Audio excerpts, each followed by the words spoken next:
വൈദ്യുതോൽപാദന രംഗത്ത് മികച്ച നേട്ടവുമായി ചിമ്മിനി ചെറുകിട ജലവൈദ്യുത പദ്ധതി.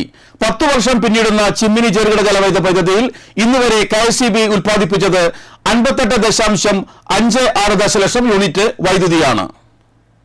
2015 മെയ് 22-നാണ് ചിമ്മിനി ചെറുകിട ജലവൈദ്യുത പദ്ധതി കമ്മീഷൻ ചെയ്തത്. ഒരു സീസണിൽ 6.7 ദശലക്ഷം യൂണിറ്റ് ലക്ഷ്യമിട്ടുള്ള വൈദ്യുതോൽപാദന നിലയത്തിൽ ഈ സീസണിൽ ഉൽപ്പാദിപ്പിച്ചത് 7.7 ദശലക്ഷം യൂണിറ്റ് വൈദ്യുതിയാണ്. 10 വർഷം കൊണ്ട് 58.56 ദശലക്ഷം യൂണിറ്റ് വൈദ്യുതിയാണ് KSEB ചിമ്മിനിയിൽ ഉൽപ്പാദിപ്പിച്ചത്. ഇറിഗേഷൻ വകുപ്പിന്റെ അധീനതയിലുള്ള ചിമ്മിനി ഡാമിലെ വെള്ളം ഉപയോഗിച്ചാണ് ജില്ലയിലെ ആയിരക്കണക്കിന് ഹെക്ടർ കൃഷിയിടങ്ങൾ സംരക്ഷിക്കുന്നത്.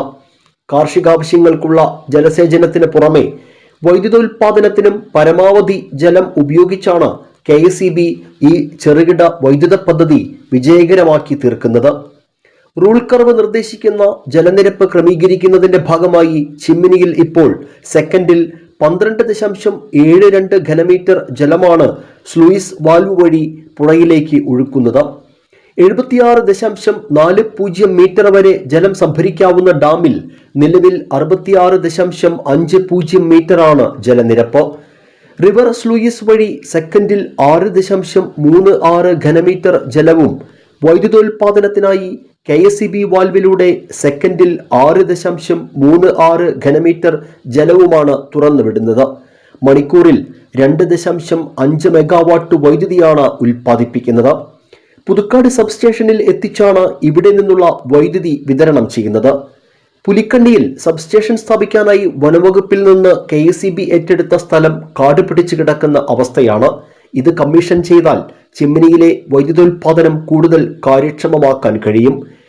കിലോമീറ്ററുകളോളം കേബിൾ ശൃംഖല വഴി വൈദ്യുതി എത്തിക്കുമ്പോൾ ഉണ്ടാകുന്ന ഉൽപാദന പ്രസരണ നഷ്ടങ്ങൾ കുറച്ച് മേഖലയിലെ വൈദ്യുതി വോൾട്ടേജ് പ്രശ്നങ്ങൾക്ക് പരിഹാരം എന്നതാണ് പുലിക്കണ്ണി സബ്സ്റ്റേഷന്റെ പ്രസക്തി.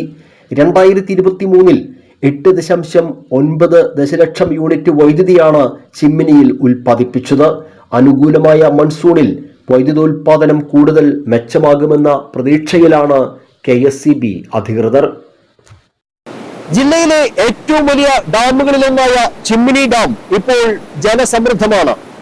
ജില്ലയുടെ കാർഷിക മേഖലയുടെ ജലസ്രോതസ്സായ ചിമ്മിനി ഡാമിൽ നിന്നുള്ള വെള്ളം ഉപയോഗിച്ച് പ്രവർത്തിക്കുന്ന ചിമ്മിനി ചെറുകിട ജലവൈദ്യുത പദ്ധതിയിൽ വൈദ്യുതോൽപാദനം കാര്യക്ഷമമാണ്.